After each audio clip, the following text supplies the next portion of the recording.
No, I didn't know a lot of the people who sent me stuff. My mom would say they were distant cousins or old family friends.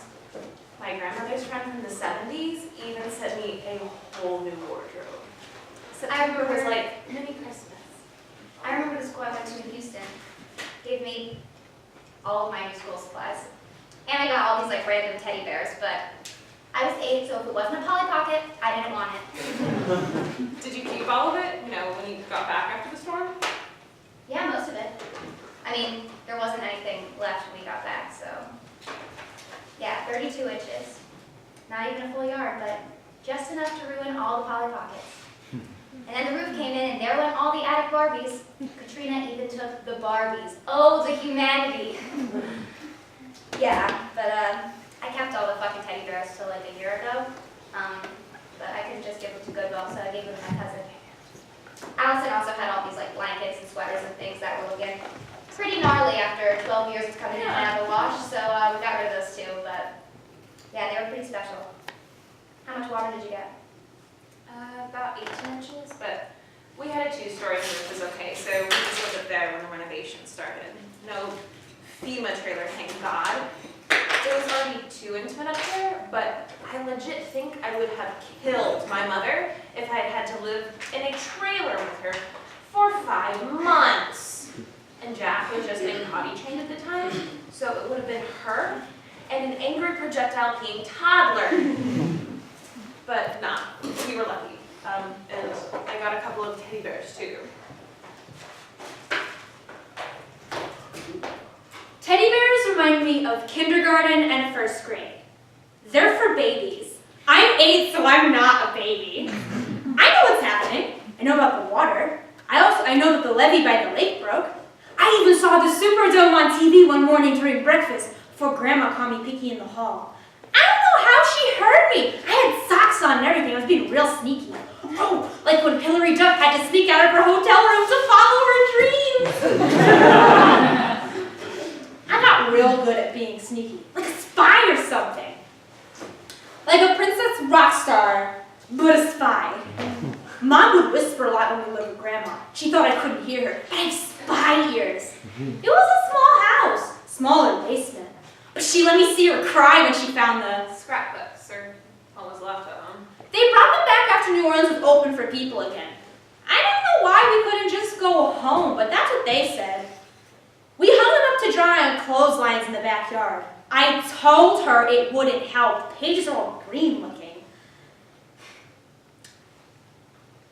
We hung them up to dry in the backyard, but Mom told us to use gloves. The pages were green and they smelled bad. You couldn't even tell who most of the people were in the pictures anymore. Like someone had made a painting and then sat on it. We hung them up, just dozens and dozens of pages, and she thought I couldn't see her cry. I felt bad. She liked the scrapbooks, but I just wanted to go inside and watch Hercules because Grandma had it on VHS and pictures are boring. I knew about the water. I knew about the Superdome. I didn't know why the scrapbooks were important. I had a pretty good idea of, what was going on. I asked a lot of questions, and I think they just didn't want me to be shocked going back to a gutted house. But it was great! I got to go to a new school, make new friends, ride the school bus, eat ice cream at lunch. I didn't know why I had to see the school council lady once a week. They thought it was different or something.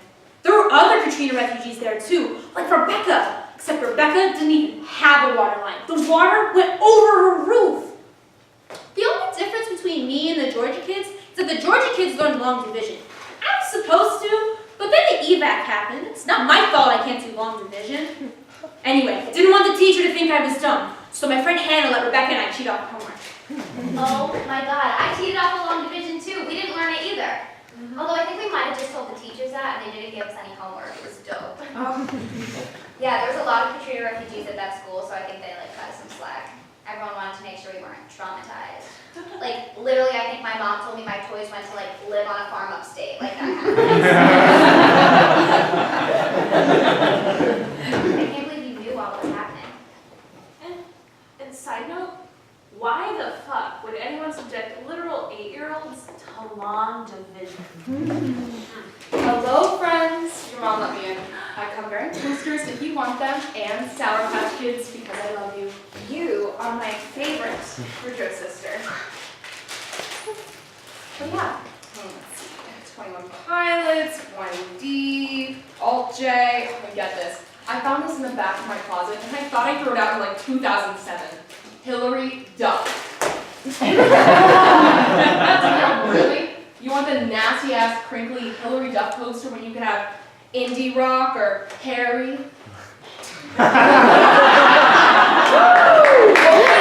Boy from the dorm, remember?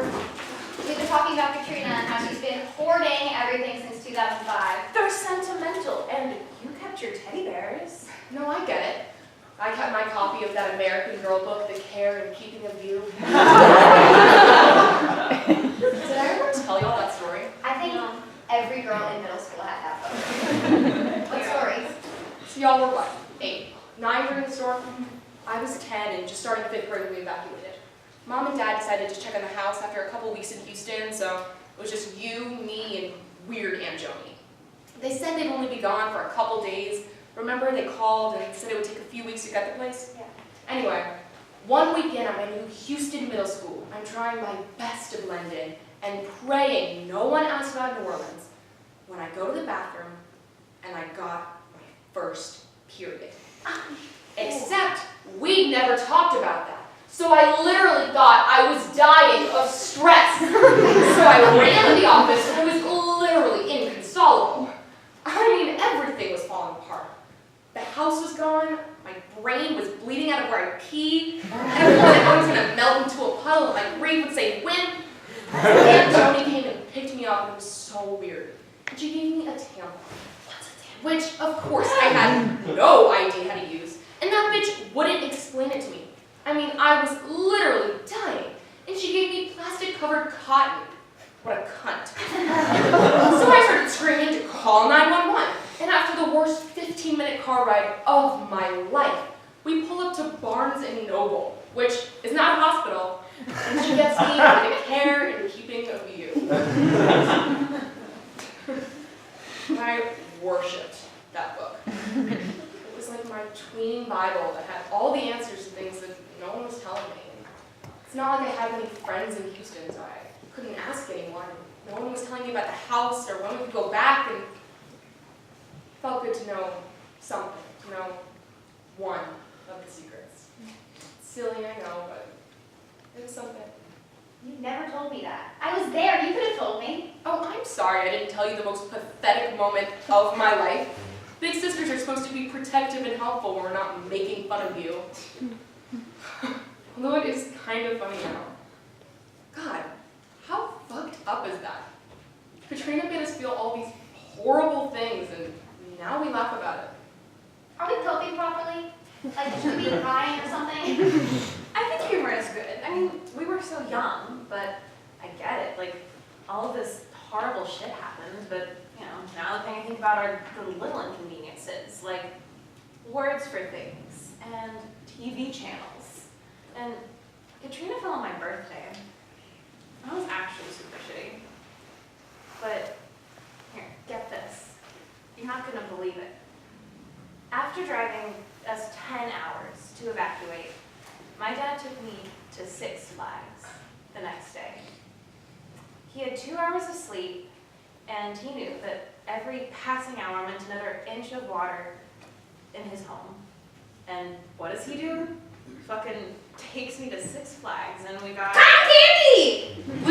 There are no beignets. There's no beignets in Georgia. I really missed the beignets. Like, top 3 things missed in the evac. Is that sad? I don't want to be that bitch. Yeah. Okay, we are leaving right. Is that the teddy bear Miss Lindley gave you after the storm? Oh, Linda, that's her name. Yeah, I was going through the junk box and found all of this stuff from like when we were in Georgia and after we got back. Look, I know you think I'm a hoarder and want me out of the house and whatever, but can I keep these things? I promise I'll throw out all of the other stuff. I know it's just stuff and stuff can be replaced, but these, I don't know, just feels like a ghost is attached. I understand. Hey, Kelsey, Allison, do y'all mind putting the box of kitchen supplies in the truck real quick? Yeah, of course, Miss Sue.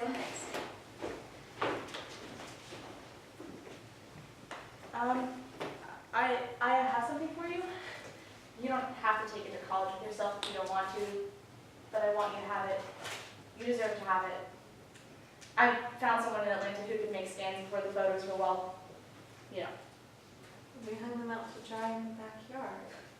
we hung them out to dry in the backyard. Can you see any of the people in them? Well, yeah, for the most part. And some of the writing's still underneath. I have something for you too, if you want. I don't know if you remember, but I had this coloring book. That you carried around with yourself everywhere. You still have that? Yeah, I found it in the junk box, almost the trash, but I don't think 8-year-old me would let that happen. No. Look, I know this house has changed a lot over the years. You haven't always felt the most comfortable here. But you're always welcome here. I know Kelsey's trying to get you to transfer to Tulane already. The semester hasn't even started. But regardless, you can always come back. I'll be honest, this house might not last that much longer, and we all know New Orleans is sinking. But I'll be here. I'll always be here, right here, this pile of dirt and water. We never have to leave again. Hey, we gotta go, or else you're not gonna make it back on time. Yeah, right. Right. Get going. Right.